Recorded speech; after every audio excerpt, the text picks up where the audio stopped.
Hello everyone, welcome to the channel Infonerd. क्या आप सोच सकते हो ऐसी करेंसी के बारे में 10 साल पहले जिसकी वैल्यू ज़ीरो थी और अब करीब 25 लाख। आपने सही सुना है, 25 लाख। जी हाँ, I am talking about bitcoin. So without wasting time start करते हैं वीडियो को। बिटकॉइन एक तरह की क्रिप्टो करेंसी है। तो पहले बात कर लेते हैं क्रिप्टो करेंसी क्या है।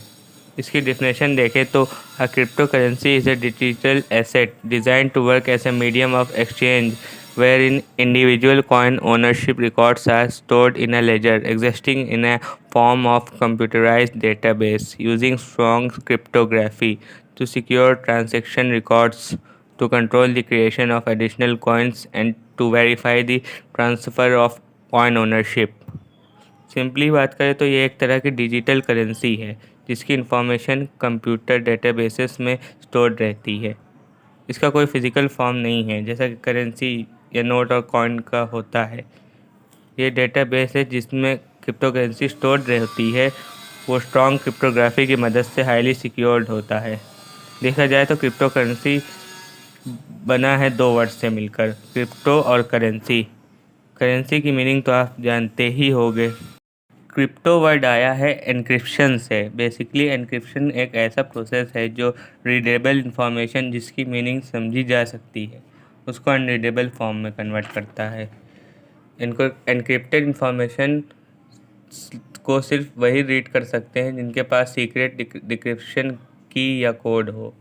एनक्रिप्शन के रिवर्स प्रोसेस को डिक्रिप्शन कहते हैं। The science of encryption and decryption को ही क्रिप्टोग्राफी कहते हैं। क्रिप्टो करेंसी कोई सेंट्रलाइज अथॉरिटी इशू नहीं करती। ये सिंपली एक कंप्यूटर फाइल होती है, यानी कि ये किसी गवर्नमेंट या सेंट्रलाइज अथॉरिटी से इंडिपेंडेंटली एग्जिस्ट करती है। क्रिप्टो करेंसी का सबसे पहला और फेमस एग्जांपल है बिटकॉइन। बिटकॉइन के अलावा और भी क्रिप्टो करेंसी है जिन्हें अल्टरनेटिव करेंसी या ऑल्ट कॉइन्स कहते हैं। For example Dogecoin, Litecoin, Ethereum, Ripple etcetera. Maybe अब आप समझ गए होंगे कि क्रिप्टो करेंसी क्या है। अब इसके कुछ एडवांटेजेस देख लेते हैं। सबसे पहला एडवांटेज है इजी ट्रांजैक्शन। मतलब ट्रांजैक्शन के टाइम आपको ना कोई पेपर वर्क करना पड़ेगा, ना ब्रोकेज फ़ी और कमीशन देनी पड़ेगी। ट्रांजैक्शन के टाइम आपको किसी मिडल मैन की कोई ज़रूरत नहीं।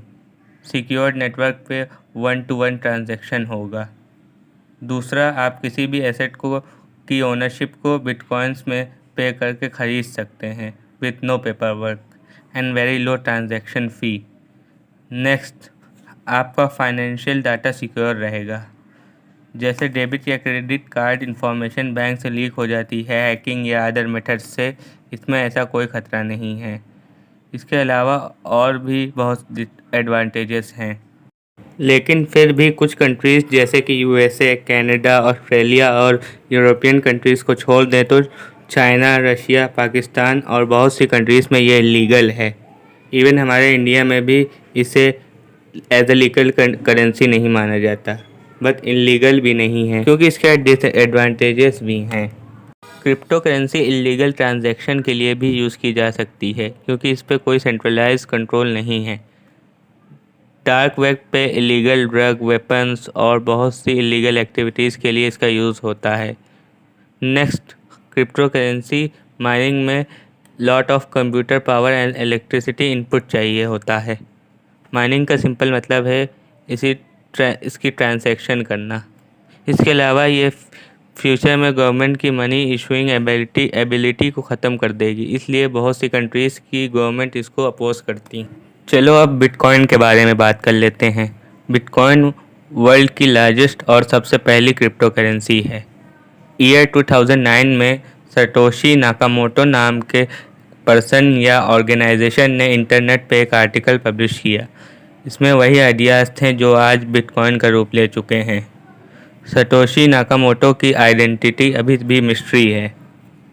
इस पेपर या आर्टिकल को समझने से पहले हमें अपनी इकोनॉमिकल हिस्ट्री के कुछ इम्पॉर्टेंट कॉन्सेप्ट्स को समझना पड़ेगा। बेसिकली हमारा फाइनेंशियल ट्रांजैक्शन सिस्टम ट्रस्ट पे डिपेंड करता है। यानी कि करेंसी या कॉइन्स की वैल्यू इसलिए है क्योंकि किसी सेंट्रलाइज्ड बैंक सिस्टम ने उसे इशू किया है।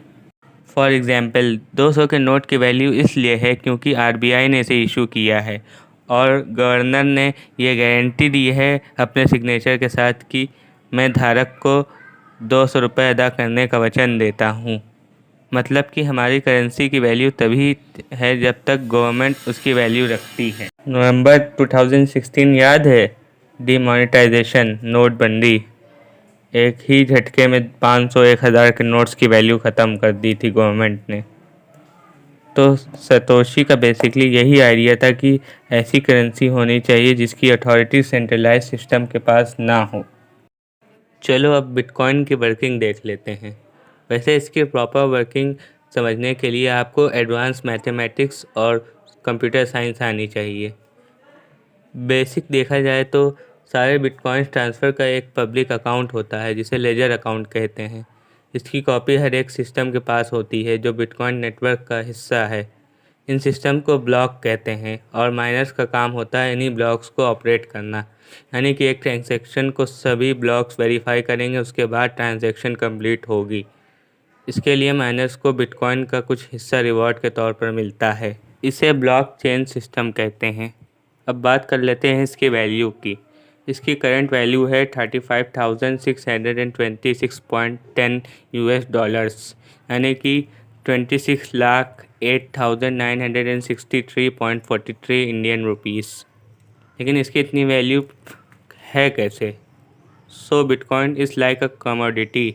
इसका प्राइस मार्केट में ट्रेडिंग के ज़रिए डिटरमाइन होता है।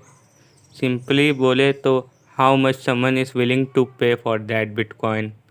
कोई कितना मैक्सिमम पे कर सकता है उस बिटकॉइन के लिए। इसका प्राइस वैसे ही डिटरमाइन होता है जैसे गोल्ड या पेट्रोलियम का। अब आप सोच रहे होंगे एक बिटकॉइन का इतनी प्राइस, इसको तो अंबानी ही खरीद सकता है। तो ये बात बिल्कुल गलत है। इसे आप फ्रैक्शन में भी खरीद सकते हैं, यानी कि 100 रुपये इन्वेस्ट करके भी खरीद सकते हो। तो अब बात करते हैं how to invest in crypto currency.